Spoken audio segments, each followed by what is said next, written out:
is Fiona Fu. Today we are gonna talk about my favorite book, which I just read in these several months, and it's So called let's Pride and start with Prejudice. it. And I made a PowerPoint to show my feeling after read this book, and I also would like to recommend it and appreciate it to all of you. First, I would like to introduce about this book a little bit. We have seen so many love story, and as one of those first-time lovers, we are keen to know what it feels about loving a person.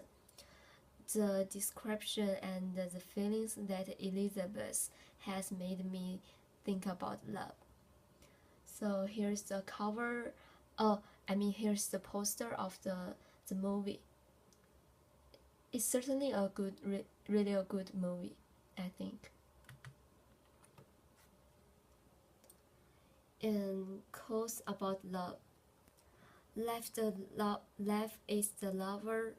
Quotes about love. Life is the flower for which love is the honey. Let us always meet each other with smile, for the smile is the beginning of the love. You can't blame gravity for falling in love. Mature love says, I love you because I need you. Mature love says, I need you because I love you. The best thing to hold on to the life is each other. Life is when the other person's happiness is more important than your own. So those are the quotes that I think best describes the love.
Now you may want to ask me, was it well written? Personally, I think the story was very well written because of the following four reasons. The first one, the characters are vividly depicted, and secondly, dialogues are used in order to balance the passage of writing, and thirdly, the form of writing letters are used, and the last one is that the theme is clear and educational. Pride and Prejudice is a romantic novel which includes elements of love and marriage, and shows characters' romantic journeys, and it also illustrates issues about marriage and changes in society. They discuss the issue of marriage contract for quite some time, demanding that each family contribute a piece to the new marriage as an offering of support and good relations between families. Young gentlemen and ladies belonging to Wales in the early part of the century were expected to be married by arrangement. The people of this time divided themselves into social classes. I think the main point of the whole book is to illustrate the barriers, or you can also say conflict between high class society and the low class society. And it also best describes the life between poor and rich at that time. The whole book written in the views of Elizabeth, and it describes the progress about her ideas and views on life. And Elizabeth becomes more mature and open-minded through her experience. Which characters play important role that relate to the overall theme? I would say it's definitely should be Elizabeth. She's the smartest and quick-witted woman in the family. She's coping with her mother, and having distance with her father, and having two badly behaved siblings, and also surrounded by people who are snobbish.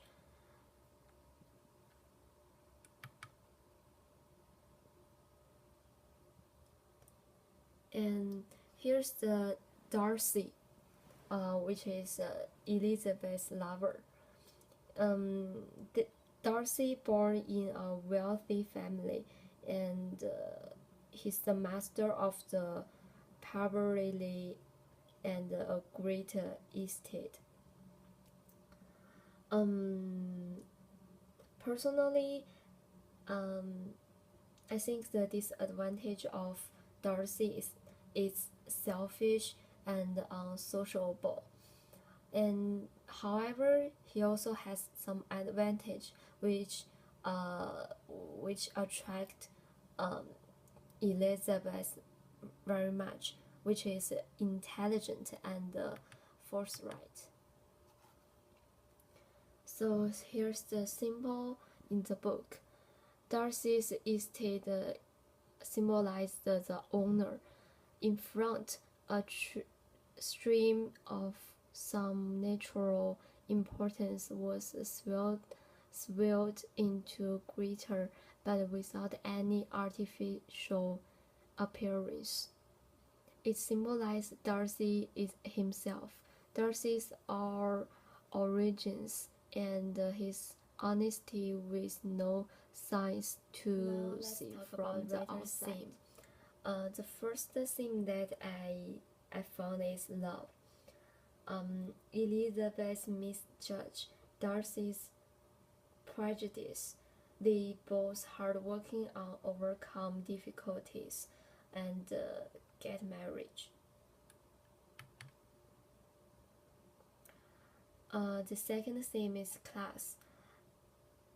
Darcy is in upper class while Elizabeth is in middle class, but they break the class boundaries and prejudice to get married. Now let's talk about the writing style of the author.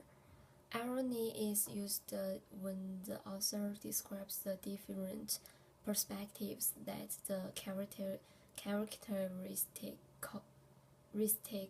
have.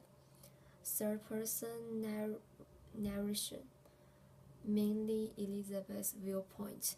First-person narration also plays an important role. Later forms.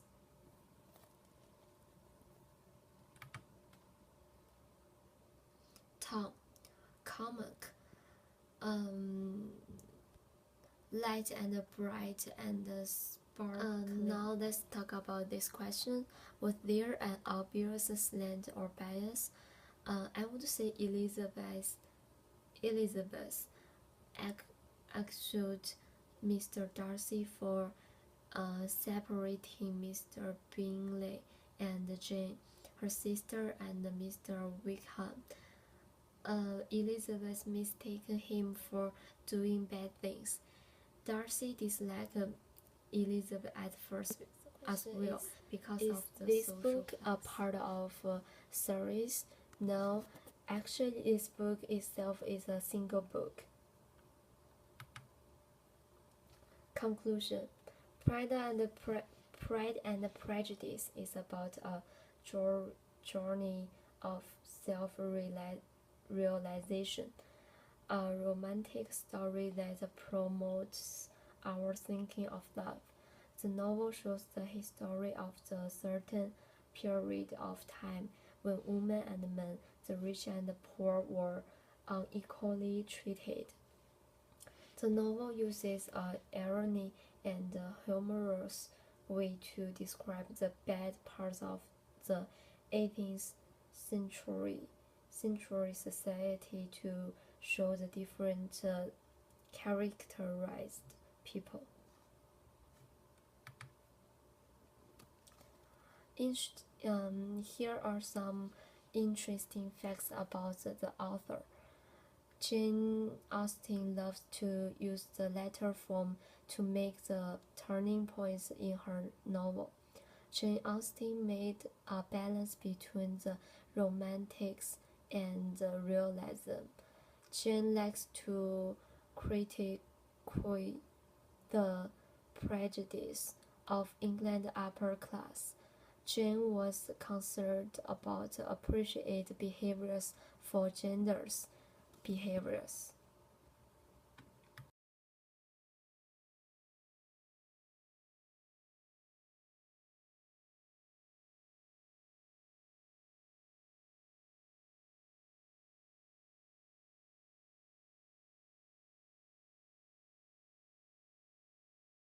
The end satisfactory. I think the ending is quite satisfactory because it ends with two couples happy marriage.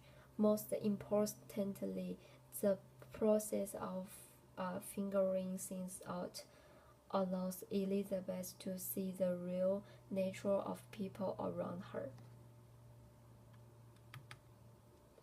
Was the thesis supported by storing evidence? Yes, I think the thesis presented by Jane Austen was well supported with the characters created by her. Everyone has their unique personality, and they are exactly like the real people in our life. Would you recommend the book? Yes, I will definitely would recommend this book because it is easy to read and understand with its humorous way of narration, and it teaches us how to find real love and allows us to learn about the 18th century lives among the upper class and the issues between wealthy families. That's it. Thank you.